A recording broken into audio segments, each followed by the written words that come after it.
Okay, so let us now discuss the alternative format or method, which is the so-called schedule of safe payment. So kanina, nag-cash priority program tayo. Okay? So sa schedule of safe payment, or SSP, okay, ipa-plot ninyo class, no, itong format na to.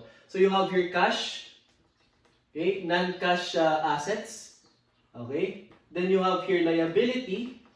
Tapos, pwede nyo na class na i-plot yung total interest, no? Interest ni partner Ken, partner Ed, at partner Mike. Okay? So, sa problem class, ang beginning cash natin ay 6,000. So, lagay mo dito 6,000. Okay? The non-cash asset is equivalent to, i-add din nyo yan class, no? 9,000 plus 21,000 plus 19,500. Okay? And this is equivalent to 49,500. 49,500. Ayan. Yung liability natin, we have here 10,500. 10,500 for Ken. Okay, magkano ang kanyang total interest? Okay? For Ken, we have 13,500 as computed a while ago. Okay, 13,500. Si Ed naman, meron po siyang 15,000. No, 15,000 na interest. And si Mai, we have 16,500. Okay, so i-add nyo class, no, dapat mag-balance. 6,000 plus 49,500, that's 55,500. 10,500 plus 13,500, 27,000. Okay, plus 15, 32, tama ba? 24,000 I should say. 24,000 plus 15, 34,000. Sorry, 39,000. Okay. Plus 16,500, you have here 55,500. Ayan. Ngayon, sa January, sabi dito, during January, the following realization of assets and payment of liquidation expenses occurred. Accounts receivable, 6,000 was collected. And you have here 15,000 inventory was sold. So class, ganito gawin mo. So yung AR, lagay mo dito 6,000. Pero bawasan mo to ng book value ng AR, which is equivalent to 9,000. Okay? So you have here 9,000. Yan. Aside from that, meron pang inventory, no? Nadagdagan ng cash amounting to 15,000, pero nabawasan naman yung non-cash asset natin at book value, which is 21,000. So it follows class na meron tayo ditong loss, no, on realization, which will be distributed among the interest ng mga partners. Okay? So i-distribute sa kanila. Okay? Meron silang allocation. So 6,000, 9,000, so may 3,000 tayo ditong loss. So lagay mo sa gilid, 3,000 loss. So 3,000 times 0.4 times 0.2 times 0.4. Yun ang hatian nila. 3,000 times 0.4, this is equivalent to 1,2. Okay? Times 0.2, this is 600. Times 0.4, this is 1,200. So, yan. Okay? Share nila sa loss on realization. Okay? What else? 21,000 minus 15,000, you have your 6,000 loss on realization. Okay? And this 6,000 loss, paghatian ulit nila. Times 0.4, you have your 2,4. Times 0.2, you have 1,2. Times 0.4, you have 2,4. Okay? So sa January class, meron tayong balance. Computing muna natin yung balance dito. 49 minus 9 minus 21,000. Ang balance na lang na non-cash asset natin ay 19,500. Tapos yung cash na available na i-distribute, okay? 6,000 plus 6,000, that's 12,000 plus 15,000, 27,000. Eh sir, akala ko ba 12,000? Di ba? Ba't 27? O, teka lang. Bago ka mag-distribute among the partners, kailangan mo munang isettle yung liability. So yan. So may liability ditong 10,500. So nakikita nyo class kung gaano matrabaho itong schedule safe payment. No? 13,500 minus 1,2 minus 2,4. Okay, this is equivalent to 9,800. Okay?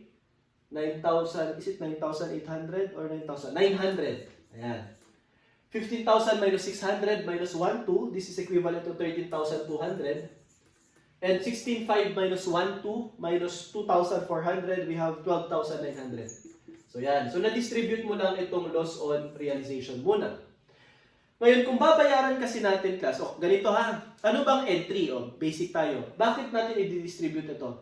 Una, nag-debit ka ng cash, okay, entryhan muna natin class ha, debit cash, amounting to 6,000, credit accounts receivable, 9,000. So meron ka na ditong, okay, either, tawag nun, ABD, no?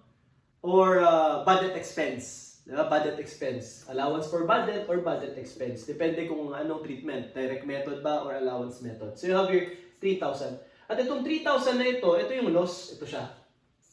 Okay? Na i-distribute. So ibig sabihin, okay, kailangan mong i-debit si Ken, capital, Ed, capital, and my capital. Paghati-hatian nila. So you have here 1, 2. Okay? You have here 600. And you have here 1,200. Para i-close mo yung budget expense amounting to 3,000. So, ganyan po, no? Yan ang reason kung bakit meron ka sharing dito. Okay? So, yan yung entry natin. Ngayon, pagdating naman class sa inventory, ganun din, no? Palitan ko to, burahin ko to. So, nag-debit ka naman ng cash amounting to 15,000. Okay? 15,000 at nag-credit ka ng inventory. Okay? Nung binenta mo inventory. Siyempre, class, alam naman natin ang entry class, di ba? Kapag binenta mo, debit cost of goods sold, credit inventory, debit cash, credit sales. Shortcutin na lang natin. Okay? Para wala ng sales, cost of goods sold. So, meron ka ditong loss. Okay? Amounting to, this is 21,000. Okay? Meron ka ditong 6,000. At yung 6,000 na ito, paghati-hatian ulit, so tanggalin mo to, yan, 40, 20, 40, you have your 2,4, you have your 1,2, you have your 2,4, and then you have your credit loss amounting to 6,000. So ganyan po, no? Ba't nyo pa gagawin ito kung pwede namang format na lang, di ba? Na lagay mo dito sa gilid yung loss or gain on realization. Hindi ko sinasabing laging loss class ha. Kung maswerte yung partnership, nung binenta nila, nagka-gain, o di, that's good, no? So, ayan, yan yung entry. Ngayon, kaya ko in-entryhan class, para ma-point out na pag may gain or loss on realization, naghahatian or may sharing sila. Okay? Pero class, kapag ka nagbayad ka ng liability, ang entry mo ay debit liability, o kaya naman sa problem if it's accounts payable, debit accounts payable, 10,500, credit cash of 10,500. So kung ito pa lang entry mo, okay, bawasan mo lang ito ng 10,500. Okay? Bawasan mo din ito ng 10,500. Ayan. So ibig sabihin class, walang sharing dito. Ha? Walang sharing. Okay? So yan yung entry, binawasan natin ng 10,500. Magiging 12,000 na ba ang ating cash available for distribution on the month of January? At ang sagot, hindi pa. Okay, hindi pa. Ito po ay equivalent sa 16,000. Is it 16,500? Yan, 16,500. Ito po ay 19,500. Ito, wala na, 0. Ito naman, 99. This is 13,200. And this is 12,900. So, ayan. Okay? Kung makikita ninyo, balanse, no? Yung ating debit side at saka credit side. Okay, now. So, yung marker natin. Ulitin muna natin to. Meron tayong liquidation expense amounting to, magkano yun? 1,500. Okay? 1,500. So, ibawas natin dito, no? 1,500. So, minus 1,500. Okay? Liquidation expense. Anong entry? Debit expense, credit cash. Since expense yan, dito na naman siya. May adjustment ka na naman dito, 1,500. Okay? Debit Ken, Ed, my capital, credit expense, okay, of 1,500 para ma-close at may adjust sa kanilang interest. So 1.5 times 0.4, this is equivalent to 600. 1.5 times 0.2, this is equivalent to 300. Times 0.4, 600. So class, napapansin nyo siguro marahil ngayon na matrabaho, no, itong schedule of safe payment. Ayan. Pero tuloy pa rin natin, mga kapatid. Okay? So ngayon, we have here 15,000, 19,500, 0, 9,300, 12,900, and 12,300. Okay? So, ano ang next mong gagawin? Ang next mong gagawin, class, ay yung 15 dapat maging 12 yan. Eh sir, hindi ba meron silang policy which is 3,000 cash withheld until prior to the end of its distribution. Okay.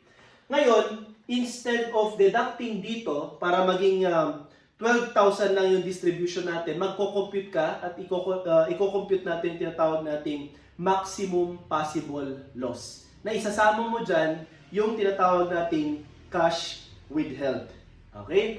So ilalagay mo dito MPL. Ayan ha, palitan natin ng kulay, no? Okay. So sa MPL class, okay, makukumputan natin na itong 19,500 na ito as if hindi mo na mabebenta. Yon. Okay? Kaya maximum possible loss. Kaya nga possible, posibleng magka-loss kung hindi mo na to ma-convert into cash. Okay? So the MPL now, okay, burahin ko na to class, no, sa taas para mag-note tayo dito. Your MPL now will be equivalent to your non-cash asset, which is hindi pa nako-convert, no, hindi pa nabebenta, plus your cash withheld. Ayan. So, itong 19.5 plus 3,000 na cash withheld. So, your maximum possible loss, which will be distributed among, no, the interest dito of the partners ay equivalent to 22,500. Pero MPL lang yan, class, ha? MPL lang yan. Babalik ka pa rin sa dati. Gusto mo lang malaman kung magkano ang natitira na pwedeng i-distribute. Okay? So, ibig sabihin, okay, yung 3,000 dito, cash yan, di ba? Cash. So, 12,000 na lang ang dapat na i-distribute. Kasi nga, we need hold mo na yung 3,000 na cash. Okay? So, ngayon, 22,500 multiply this by 0.4 is equivalent to how much? 9,000. Yan. 22,500 multiply this by 0.2, this is equivalent to 4,500. 22,500 times 0.4, this is equivalent to 9,000. Ayan. So, 9,300 minus 9,000, we have 3,000. 12,900 minus 4,500, we have how much? 300 lang to class, no? I stand corrected. 8,400. Okay? 12,300 minus 9,000, this is 3,300. At ito din, no? Yung na-compute natin kanina sa cash priority program. Okay? We have again number 1. Number 1, using cash priority, 8,400. Ngayon, using schedule of safe payment, magkano ang January distribution natin kay Ed? 8,400 din. Okay? So, yung 3,000 dito plus 19,500, you have 22,500 maximum possible loss. 300 plus 8,400, that's 8,700. Plus 3,300, that is 12,000 yung madidistribute. Di ba? So, ngayon, for question number 2, using schedule of safe payment, how much cash would Ken receive from the cash that is available for distribution? Ang sagot naman natin, class, 300 lang ito. So, parehas lang din kanina. So, ganito po matrabaho, mabusisi ang schedule of safe payment. Di ba? Pero it's up to you, class, kung gusto nyo ito or yung cash priority program. Kaya pagdating ng February, okay, So, ilagay ko dito class ha. O, January ito. So, ngayon, palitan ko na to. Okay? Pagdating ng February class, syempre, yung balance na no, ang ilalagay mo dito. So, we have here beginning cash amounting to 3,000. Ito yon. Itong 3,000 na to na withhold mo. Okay? Non-cash asset is 19,500. Kaya dapat 22,500 ang total. Okay? So from 9,300 minus 300 na dinistribute mo noong January, magkano ang balance ni Ken sa beginning ng February? So 9,300 minus 300, 9,000 tayo dito. 9,000 tayo dito. Wala nang liability. Si Ed, 12,900 minus 8,400 ang natanggap niya, ang balance na lang ng interest niya is 4,500. At si Mai, 12,300 minus 3,300 na natanggap niya sa January, 9,000 na lang ang kanyang interest pagdating ng beginning of February. So, ganyan. So, schedule of safe payment pa rin tayo, class, ha? Okay? Patunayan lang natin na parehas ang magiging sagot whether schedule of safe payment or cash priority program. So, sa month ng February, sabi dito, the plant asset was sold for 15,000. So, dagdagan mo to, no? 15,000. Bawasan mo na to ng 19,500. So, ibig sabihin, okay, meron kang loss dito at ang loss mo dito, class, ay yung difference nila, which is 4,500. And this loss will be distributed using 40, 20, and 40 na P&L. So 40% of 4,500 is equivalent to 1,800. Okay, 20% is 900. And this is also 1,800. So ganyan, class, no? So meron ka ngayong 18,000 to be distributed. This is 0. This is 0. 9,000 minus 1,800 is equivalent to 7,200. And then 4,500 minus 900, this is equivalent to 3,600. Okay, at meron kang 9,000 minus 1,800, this is also 7,200. For a total of 18,000. Minus 2,000, and this is your liquidation expense. So mag-deduct ka dito ng 2,000 for your liquidation expense. No? So 2,000 times 0.4, this is 800. 2,000 times 0.2, this is 400. No, 400 to, no? Yan. And 2,000 times 0.4, 800. Okay? So 7,2 minus 800, you have 6,400. 3,6 minus 400, you have 3,200. 7,2 minus 800, you have 6,400. For a total of 16,000. Hindi ba, class? Ito din ang distribution natin kanina nung tayo ay, so ito ay schedule of safe payment, nag-cash priority program, yung 16,000 na ito, what we did, no, a while ago, was, okay, just to multiply the profit or loss ratio of Ken, Ed, and Mai. Why? Kasi nga, tapos na yung priority distribution kay Ed sa priority 1, kay Ed at Mai sa priority 2, so P&L na sa priority 3. So 40% of 16,000, 6,400. 20%, 3,200. And 40%, 6,400. Parehas lang sila kung tayo ay naka-cash priority program or schedule of safe payment. Okay? So to answer again, number 3, using cash priority program, how much cash would I receive from cash that is available for distribution on the month of February? Our answer, class, okay, is 6,400, letter D. And for number 4, using schedule of safe payment, how much cash would Ed receive from cash that is available for distribution on the month of February 2020? Okay, since si Ed, ang tanong, 3,200, whether schedule of safe payment or cash priority program. Okay, so now let me introduce to you the last technique or method which I usually call as the adjustment method. No? Ito yung pinakamabilis na method. Okay? You don't need to compute for the loss absorption potential. You don't need to compute for the maximum possible loss, no? All you have to do, kagaya sa lump sum liquidation, ibabangga mo lang. Di ba? Ginawa na natin kanina sa lump sum liquidation. Gagawin din natin ngayon dito sa tinatawag nating installment liquidation. Okay? So, let us start, no, from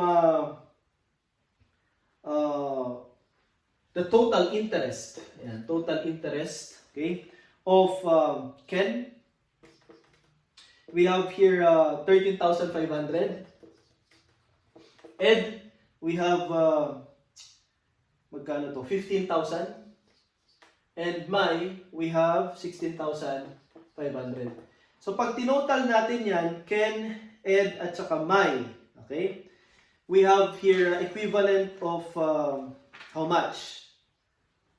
Okay, meron tayong 45,000. Okay, 45,000. Total interest. Ngayon, ibabangga mo lang. January tayo mga kapatid, January. Ayan. So, ibangga mo lang, tak. Cash available for distribution sa month ng January as computed is 12,000. Okay, 12,000 tayo. Okay, kaya meron ka ditong 33,000 na adjustment. And this 33,000 will be distributed using P&L of 0.4, 0.2, and 0.4. So 33 times 0.4, we have how much? 13,200. 33 times 0.2, you have 6,600. Okay? So ganun lang po, no? 33 times 0.4, 13,200. So net adjustment na kasi yan. No, net adjustment na. So whether loss on realization, liquidation expense, etc. Kaya 13.5 minus 13.2, yan na po yung 300 kanina. 15 minus 6.6, ito na po yung 8,400 kanina. And then 16.5 minus 13.2, ito naman yung 3,300 kanina. Diba? So to answer class, question number 1, using cash priority program o set aside cash priority, use adjustment method, masasagutan mo ba yung letter D na 8.4? Ito po siya, 8,400. Question number 2, using schedule of safe payment, set aside schedule of safe payment, masasagutan mo ba using adjustment method yung question number 2, cash attributable or to be distributed kay Ken on January 30, 2020? Yes, at ang sagot ay 300 attributable kay Ken. So, ganun po, no, for the month of January. Ngayon, ang gawin nyo class, kapag ituloy nyo ng February, syempre, may total interest beginning ulit. All you have to do is just to deduct 13.5 minus 300. Okay, so you have here 13,200. No? 13,200. 15 minus 8.4, so meron kang 6.6 na beginning. 16.5 minus 3.3, you have here 13,200 for a total of 33,000. Ngayon, adjustment ulit natin. Okay? Siya yung triangle or yung change. Ilagay mo dito yung CAFD, cash available for distribution, is equivalent to 16,000. Ayan. So, i-deduct mo lang din dito, 33,000 minus 16,000, that is equivalent to 17, no? 17,000. So, ganun class ha. Tapos, i-distribute nyo lang. Okay? Okay na magtuloy. 40%, okay, 20%, 40%. So, 20% of 17, this is 3,400. Okay? Kaya meron naman siyang tatanggapin na 3,200. Yan. Diba? And then 17,000 times 40%. Okay? Magkano naman yon? So, para magkaroon siya ng 6,400 dito, di ba yun yung sagot natin kanina, meron siyang adjustment dito, which is equivalent to 6,800. Tama ba? 6,800. Yan. So, ganun din kay Mai. 17,000 times 0.4, so you have 6,000, okay, 800 din. Yan. So, pag dineduct, you have your 6,400 distribution. So, ito, adjustment method. AM tayo. Okay, AM. So, to answer now for question number 3, using cash priority, set aside cash priority, how much would Mai receive from cash that is available for distribution on February? Ang sagot natin, 6,400. Okay? Using schedule of safe payment, again, disregard mo yan. Okay? Nag-adjustment menu tayo. Magkano naman ang tatanggapin ni Ed sa distribution? 3,200. Okay? So, ganyan po. With this, we end our discussion dito sa particular problem na ito. Wherein, okay, the liability, okay, in the balance sheet is fully paid.